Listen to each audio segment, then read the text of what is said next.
They laughed when she walked into the men's-only saloon until she reached for her gun. The dust came first, always did in towns like these, sifting down the main street in waves like breath from an old god too tired to finish his prayer. The road into Thorn Hollow was narrow and rutted, curving past split-rail fences and dying. Yucca? It didn't promise much, just wooden facades peeling in the sun and saloons with crooked teeth for doors.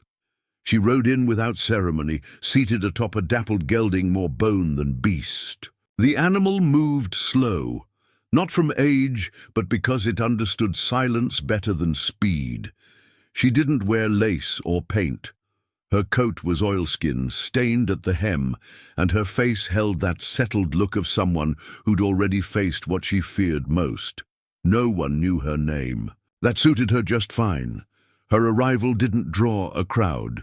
Thorn Hollow wasn't a town that lifted its head unless the noise was loud enough to threaten their whiskey.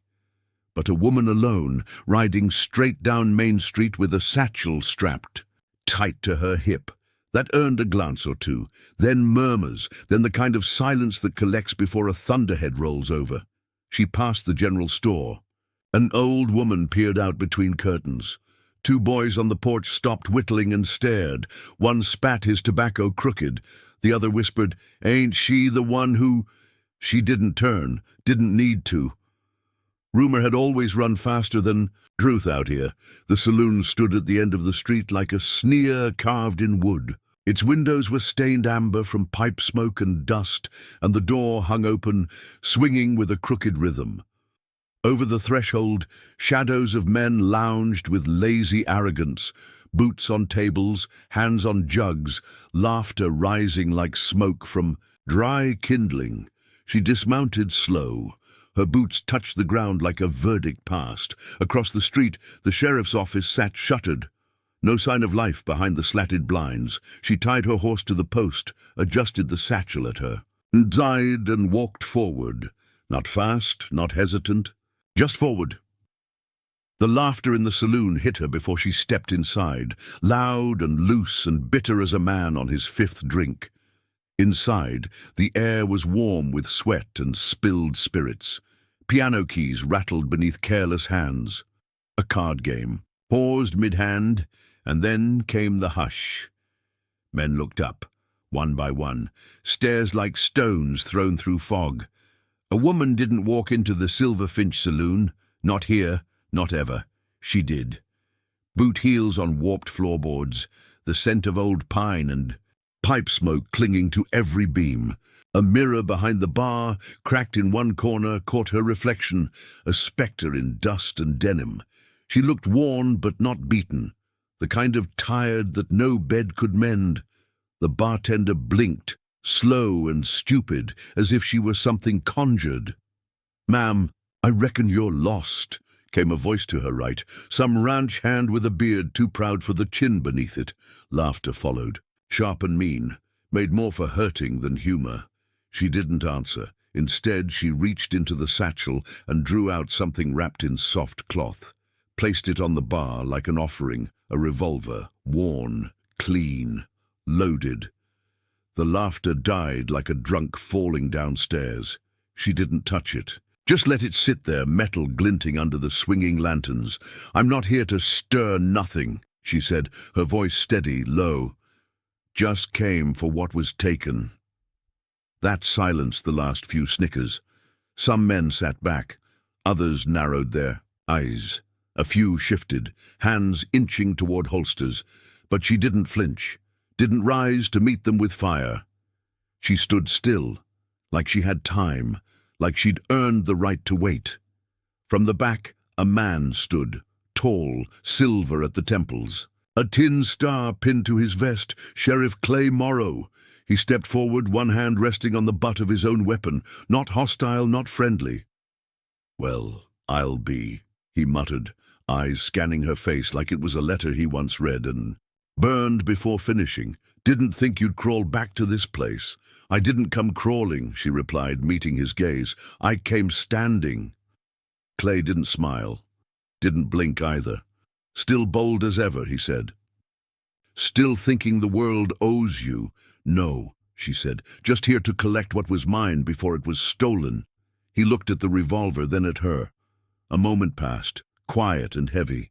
He could have ordered her out, had men to do it too, but he didn't. Instead, he stepped aside. One small motion, one crack in the wall. She nodded once and turned away, leaving the gun behind. Not a threat, a reminder. Out on the street again, she didn't look back.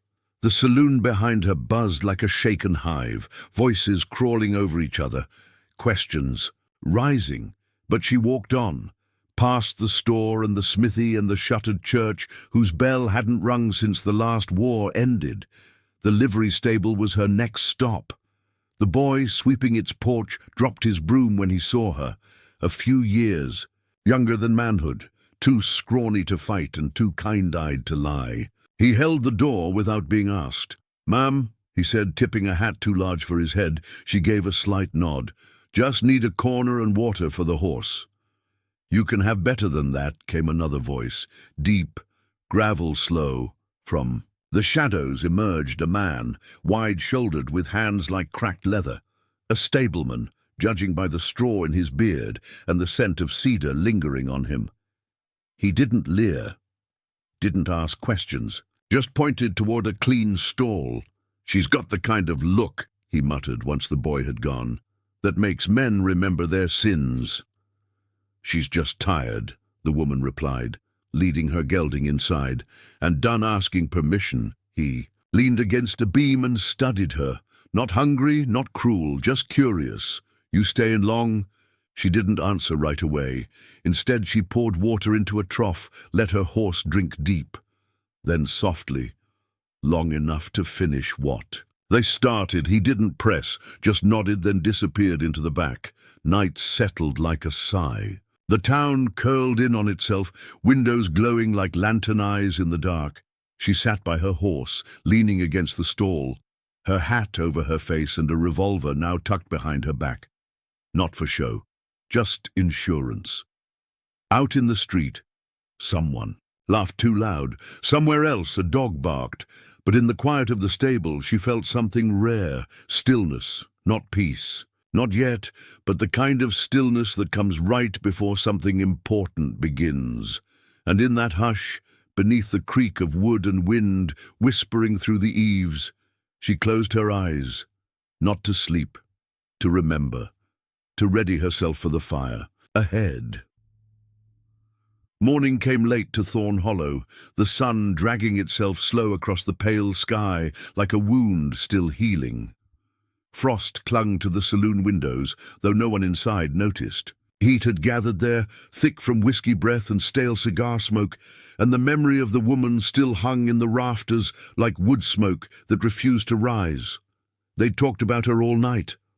Now, as the sun peeled itself off the horizon, she returned. No horse this time, just bootsteps and the weight of something unspoken in her shoulders. She stepped through the swinging doors as if they hadn't tried to stop her yesterday. No hesitation, no warning. The revolver sat behind the bar where she'd left it, still wrapped in cloth, untouched. The piano player paused mid-scale. A card dealer froze with a cigarette halfway to his lips. Eyes flicked from her to the gun, then back again. This time no one laughed. The man she'd come for wasn't there yet. Instead, she found herself facing the one who had let her fall all. Those years ago, Clay Morrow. He sat in the back corner now, half shadowed by the angled light. Not in his sheriff's office where the badge belonged, but tucked behind a poker table where law didn't matter much. He looked older up close. Skin like cracked earth, eyes bleached of color by too many compromises. The tin star was gone from his chest, traded maybe for whatever comfort a saloon chair offered. "You're back," he said, voice hoarse from drink or dust or disuse. "Not for long," she replied, pulling up a stool. She didn't sit, just stood there like an echo taking form. "I remember you different," Clay murmured, scratching at his beard. "Softer, less resolved." She tilted her head, no anger in it, just truth. "You remember wrong." A long silence stretched. The bartender pretended to clean glasses that didn't need cleaning. The others leaned back, watching without watching. Clay finally nodded toward the revolver. "You gonna use that?" "No," she said. "It's just here to remind me who I used to be." "And who's that?" She looked at him then, really looked, like a woman tired of folding herself small. "Someone who trusted you once, when trust cost more than bullets." Clay shifted in his seat, the words cutting cleaner than gunfire. He looked down at his hands, tracing veins like roads he never took. "I made a mistake." "No," she said. "You made a choice." The memory came fast and uninvited, a younger version of herself. Mud-streaked dress, a cut on her temple. Her father's land stolen overnight by a man who claimed he'd won it in a game her father never played. She'd gone to Clay then, trembling but proud, asking for justice. And he hadn't even opened the door all the way. He hadn't even asked her to sit.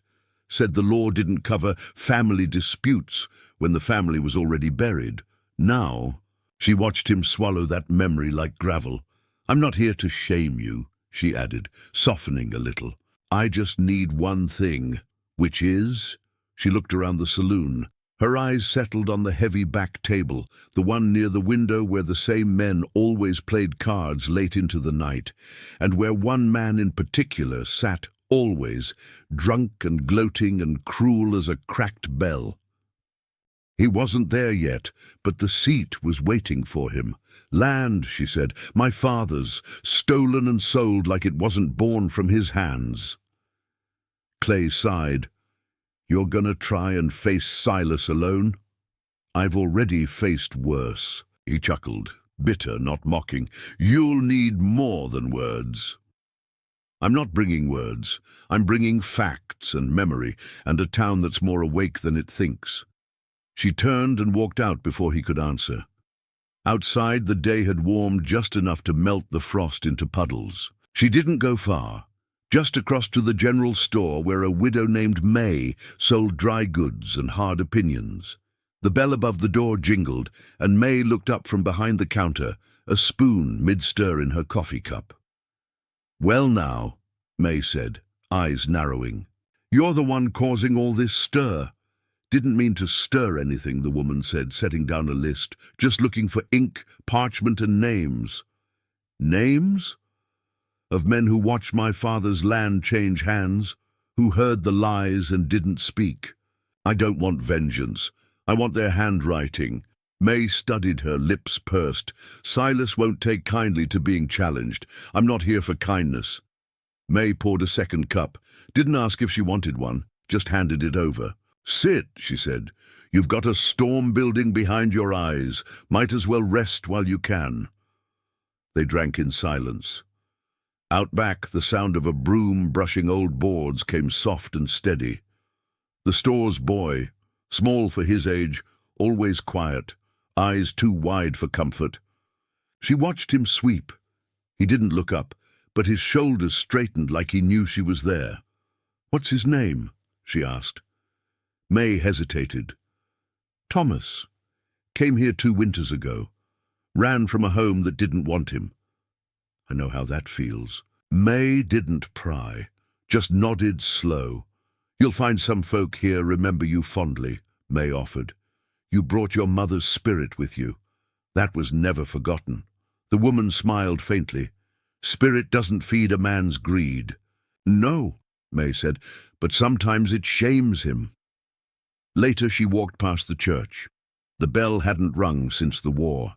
She traced its rope with her fingertips, then let it fall. At the livery, the stableman waited with a question in his brow but none in his mouth. She liked that about him. Words stayed put until they mattered. He offered her a tool belt, old leather, loops for hammer and hatchet. "Gonna build something?" he asked. "Gonna rebuild," she replied. He handed her a rifle next. She looked at it a long time. "I don't fire first," she said. "Not anymore." "Then fire last," he said, "but fire true." She didn't take the gun, but she didn't refuse the gesture either. Just nodded, and they stood for a moment in the sun, 2 people carved from different storms. That night, the saloon door opened again. Silas Trent loud, gold chains swinging, a man who smelled like sweat and power and believed they were the same thing. He sat at his usual table, cards dealt before he even finished his drink.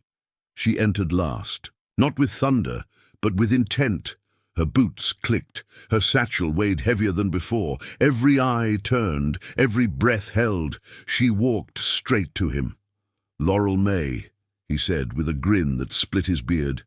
"Didn't think you'd ever crawl out of that grave you built yourself. She didn't sit. You're holding land that never belonged to you. Your father gambled." "No, he didn't," Silas laughed. She placed something on the table, ink, paper, a notarized copy from the county clerk's office, retrieved with quiet help from May and Clay both. Silas blinked. "I'm reclaiming it," she said, "through every lawful means. I came here to give you the chance to return it decent." He leaned back, feigning ease, but his knuckles whitened. "You came into a men's saloon," he hissed. "Thinking law will save you?" She didn't blink. "I didn't come for the law," she said. "I came because it's right." Then she unwrapped the revolver, slowly, placed it on the table again, the same way she had yesterday, but this time her hand stayed near it. Silas looked at the room, at Clay, now standing, at the barkeep who'd stopped polishing glasses, at the widow May behind him, at the stableman in the doorway. Something shifted in the silence. Not fear, recognition. They wouldn't protect her, but they wouldn't protect him either. Silas stood slowly, grinned wide. "You want to fight like a man?" "No," she said. "I want to finish what men never should have started." And in that charged, breathless moment, she didn't reach for her gun. She reached for her pen. The whole room tilted, and the page in front of her glowed with the weight of every voice that had ever gone unheard. She began to write, and not a single man dared interrupt.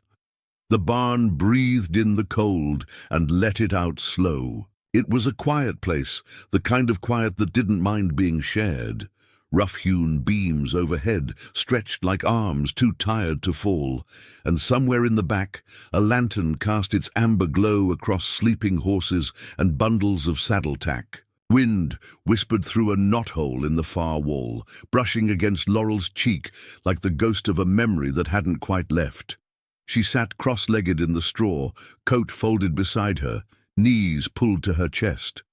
The revolver lay untouched in the shadows near her bedroll. She hadn't reached for it in days, but its presence hummed like a warning she no longer needed to voice.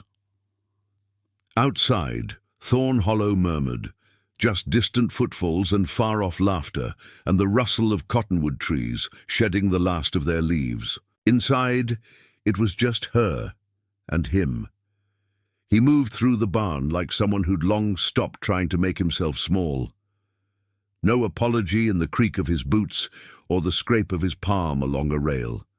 He was tall, though he walked like the weight he carried came from inside. His name was Eli, but she hadn't needed it to know who he was. There were men you learned through questions, and there were men you learned through silence. He carried a tin pail and a piece of salted bread, setting them down without a word. She didn't look up. He didn't expect her to. "Storm's easing," he said, voice like gravel washed clean in rain. "Should be warm tomorrow." Laurel nodded, eyes half-lidded, hands resting in her lap. "You eat anything today?" She shook her head. He didn't ask why. He just tore the bread in two and passed it to her.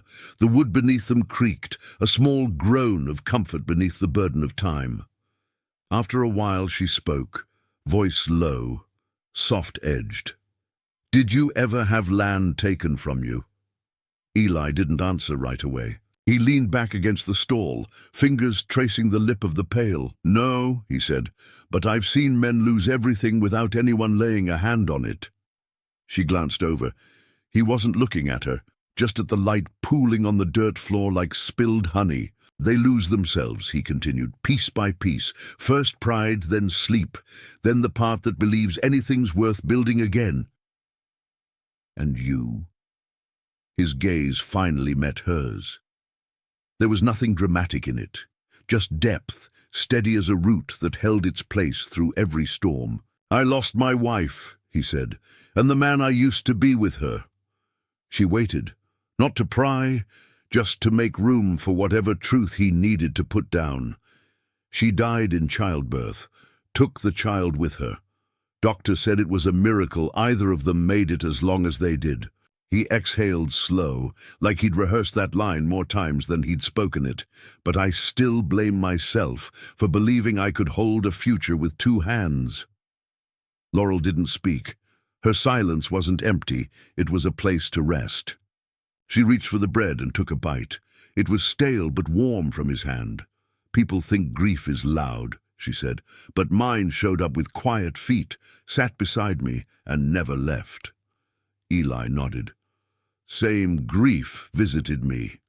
A horse shifted behind them, nudging its nose through the stall rail. Eli stood and offered it the crust of bread, rubbing its jaw with the kind of gentleness men weren't taught anymore. "You've got a way of looking at people," he said, "like you're not just seeing who they are. You're seeing who they're afraid to admit they used to be." Laurel looked down at her palms. They were calloused but not cruel. She'd built fences with those hands, held dying things, dug graves that no one else would. "Maybe I see them because I was one of them." The silence wrapped around them again, but this time it was companionable. Later, as the lanterns sputtered and the night leaned in heavier, she moved toward the far end of the barn. There, leaning against the beam, was the boy, Thomas, with straw in his hair and eyes wide with questions he hadn't learned how to ask. He stepped back when she approached, but she stopped a few feet away, kneeling to meet his eye level. "You don't have to be afraid of me," she said.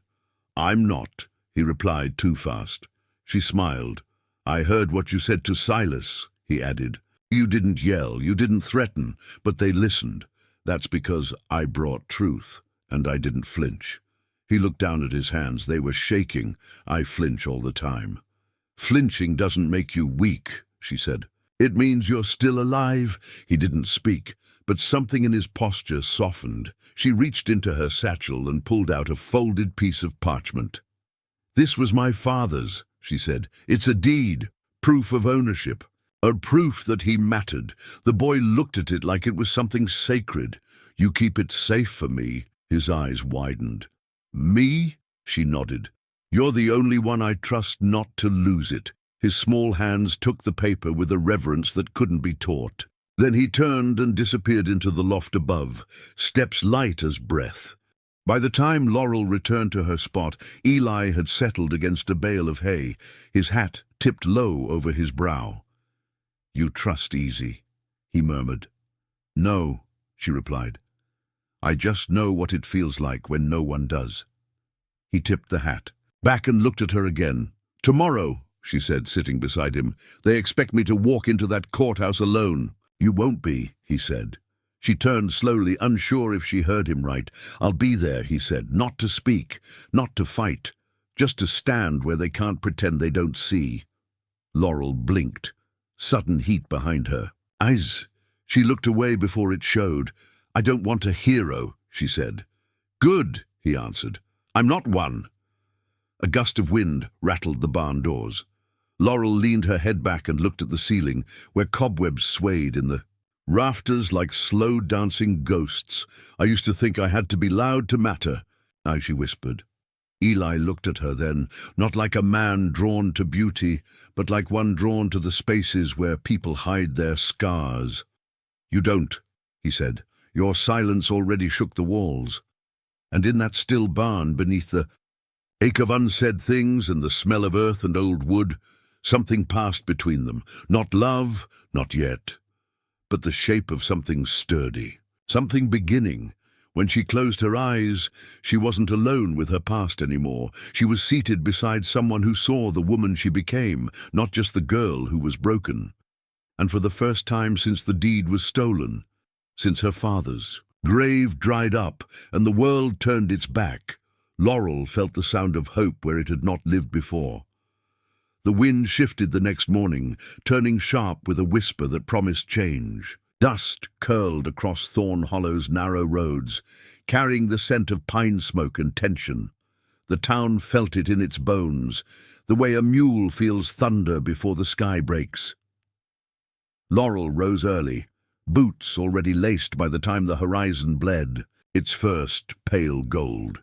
She stood outside the barn, coat pulled snug, eyes fixed on the courthouse steps 3 blocks away. The world had not softened overnight, but something inside her had settled, not in surrender, but in stillness.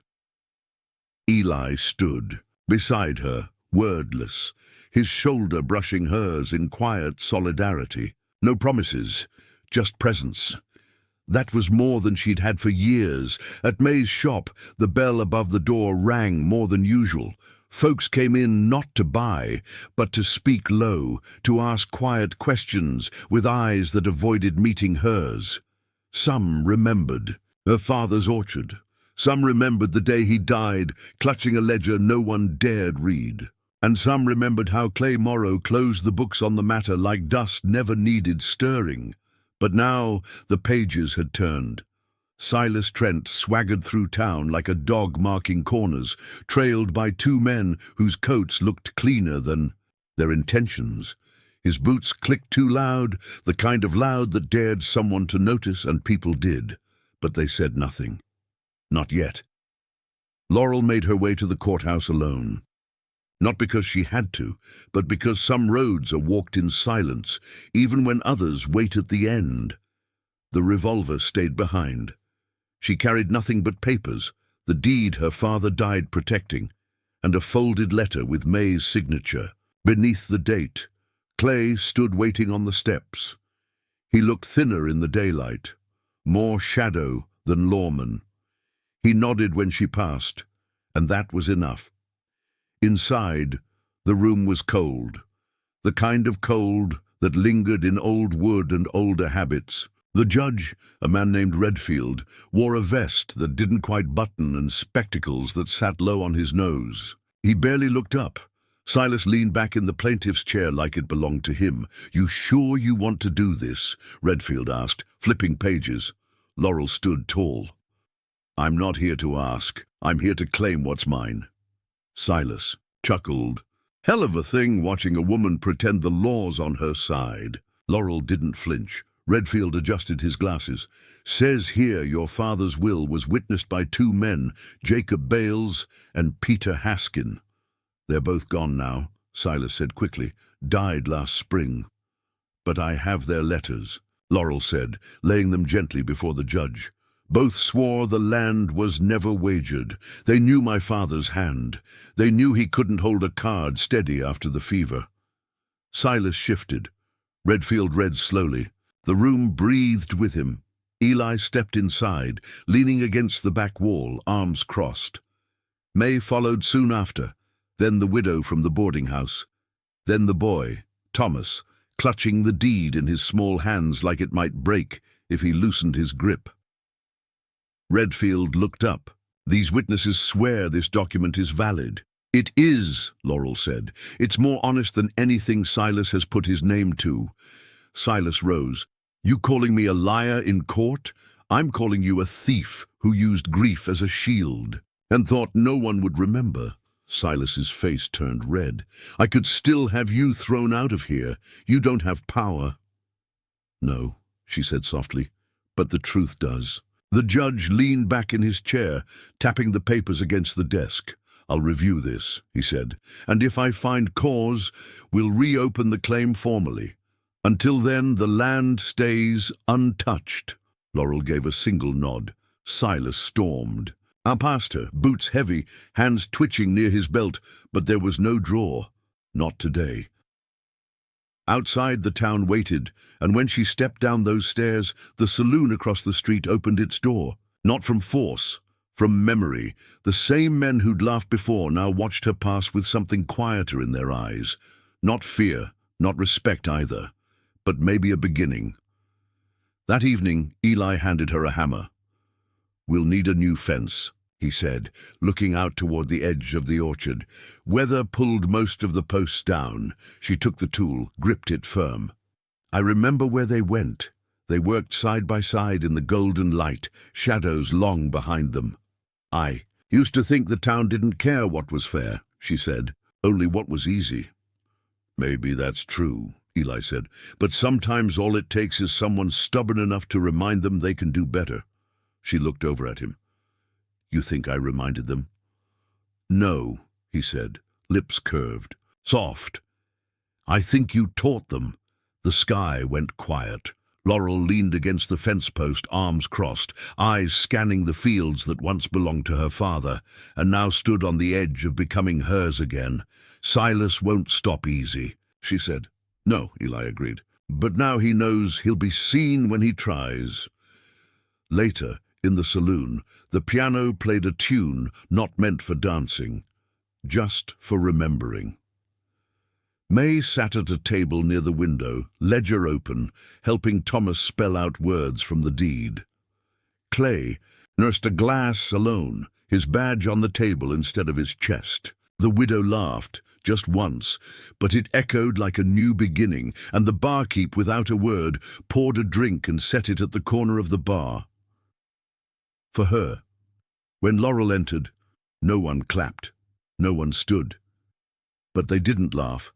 Not this, and time, because the saloon never forgot her name, but now they were learning to remember it for different reasons, and in the hush that followed her footsteps, she carried something stronger than fear. She carried change.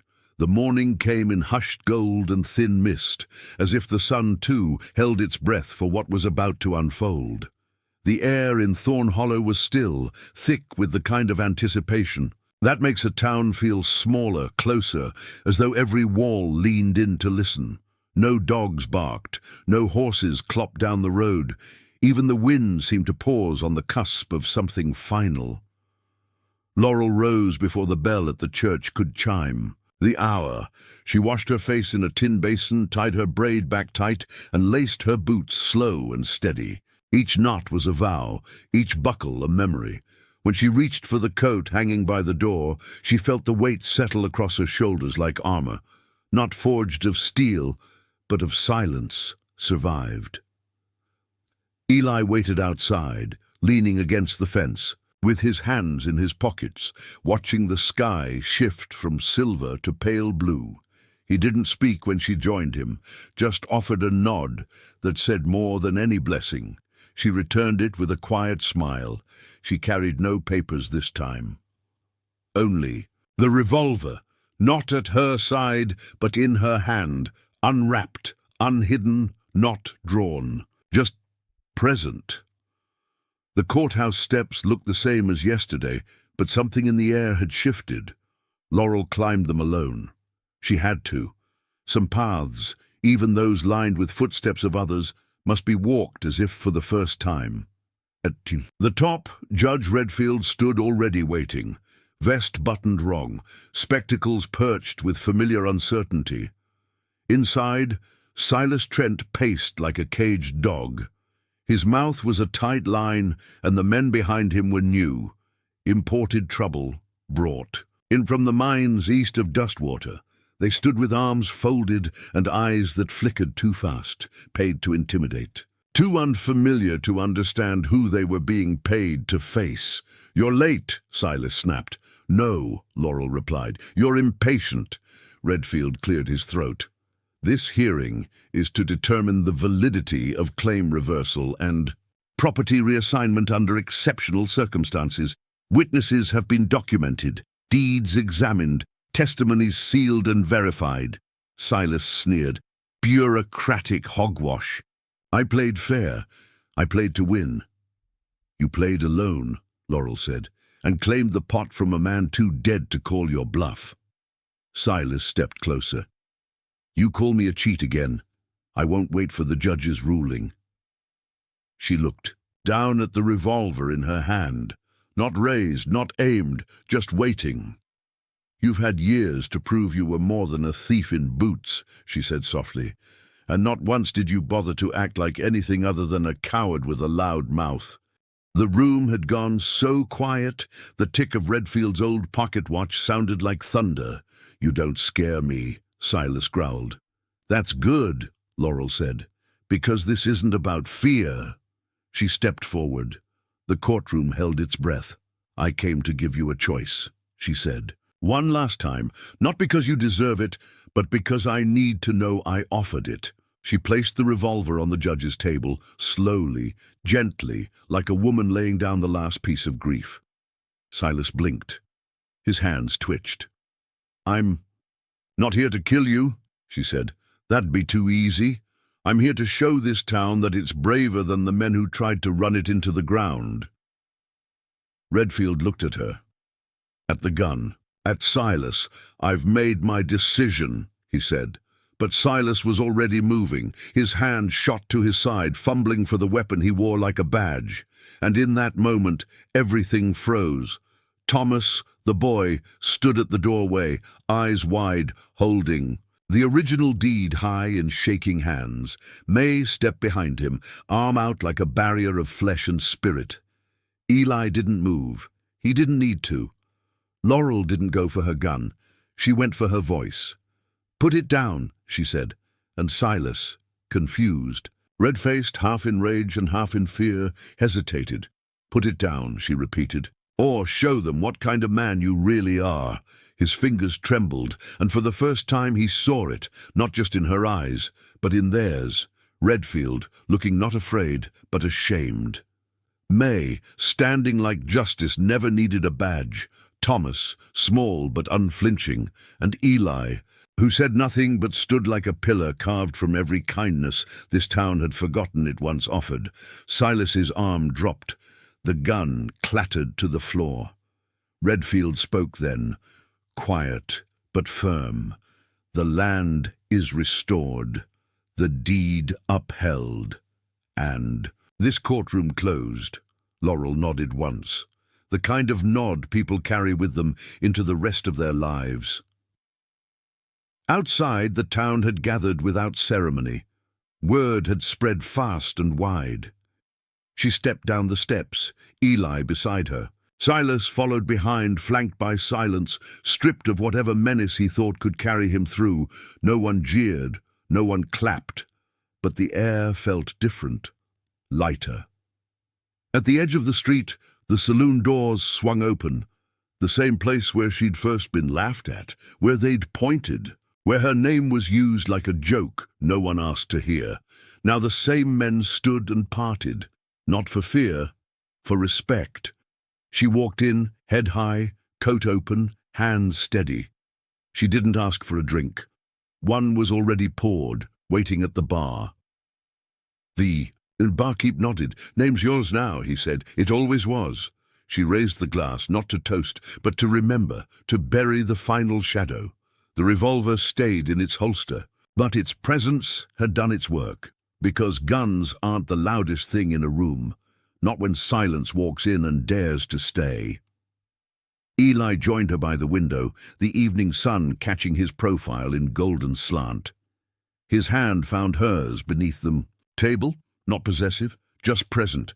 I reckon they'll write stories about this day," he said. "Let them," she whispered, "but let them write it right." He looked at her, steady and sure. "They'll say you won by drawing." She shook her head. "They'll say I won by choosing not to." They stayed like that as the light faded, two souls no longer reaching, just resting. The town of Thorn Hollow turned its gears again, slow but changed. Children played where fences had once divided land stolen and returned. Women walked the boardwalk without lowering their gaze, and somewhere in the back room of the Silver Finch Saloon, someone finally removed the old sign that once read, "No women allowed." Laurel never asked for thanks. She didn't need statues or songs, just the land, her name spoken plain, and a life with fewer shadows than she came with. The gun. It stayed with her, but not as a weapon, as a reminder that courage is not always what we draw. Sometimes it's what we lay down, and that's what they remembered most. Not the gun, but the moment she reached for it and didn't have to use it.